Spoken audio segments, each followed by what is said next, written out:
ja no sellega tuleb osata ikkagi tegelda, et iga juht peab kuigi palju olema psühholoog, vähemalt nii palju, et ta tunneb oma inimesi ja saab aru, mis nende jaoks oluline on ja natukene, et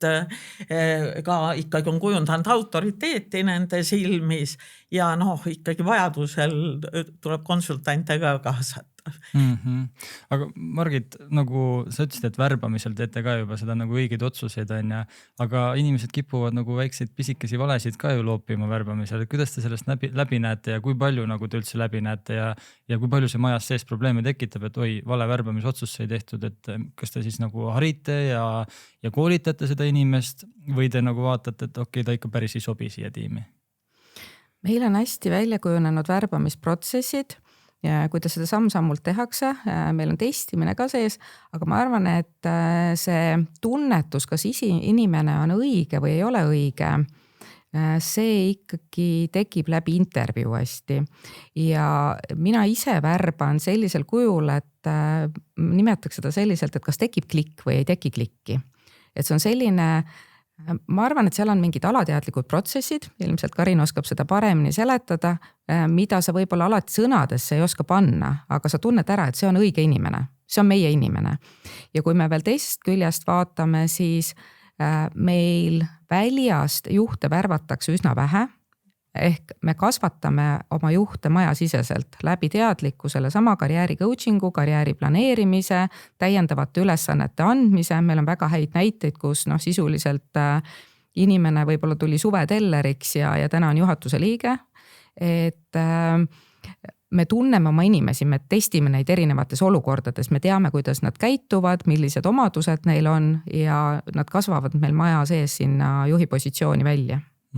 Okei, väga huvitav. Karin, kas sa tahad selle nagu, see Margit põhimõtteliselt ütles, et siis, et kuna nad elavad ja hingavad seda nagu coachingu stiili, et siis nad nagu kuidagi klikivad ära, aga mis see nagu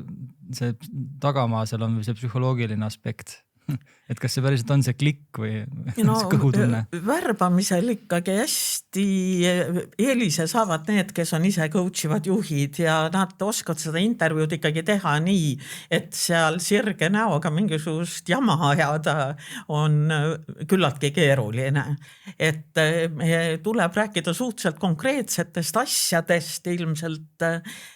värbamise käigus ka ja nagu ma ütlesin ka ikkagi see ootuste juhtimine võiks olla päris selge, et milles see juhtimine hakkab seisnema ja et kas sa tunned, et see on tõesti see asi, mis sa tahad teha, sest inimesed on ikka väga paljuks võimelised, kui nad päriselt nagu tahavad. Ja esmamulje on ka oluline nagu see tutvumine selle rolliga ikkagi aitab palju ja alateadvus on olemas paraku jah, et me võtame ju väga-väga palju rohkem signaale vastu, mingi 98% võtame alateadlikult, nii et ma ei taha nüüd öelda, et usaldage kõhutunnet ainult, aga eks ta niimoodi on ikkagi, et kui on mitu intervjueerijat või kohtutakse korduvalt kandidaadiga ja räägitakse temast, siis tehakse õigem otsus, kui usaldatakse seda tunnet ka. Aga ikka läheb valesti ja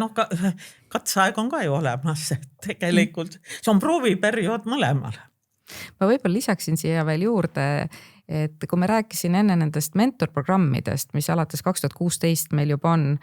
ma arvan, et tänaseks on enamus juhte, kes meil on läbinud selle programmi kas mentorina või menteena. Ja mentee programmi, siis, kes on siis nii-öelda selline coachitav või keda siis toetatakse, me võtame sinna mentee programmi ka inimesi, kellel on juhi potentsiaal, keda me näeme, et järgmise sammuna ta võiks selle juhtimise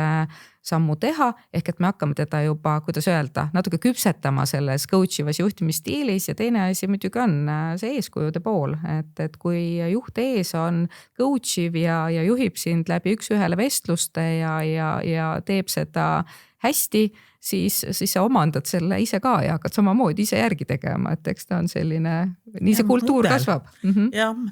ennast kommenteeriv mudel on üks paremaid viise väärtuste kasvatamiseks, et kui vähe sellest, et sa käitud temaga niisugusel coachival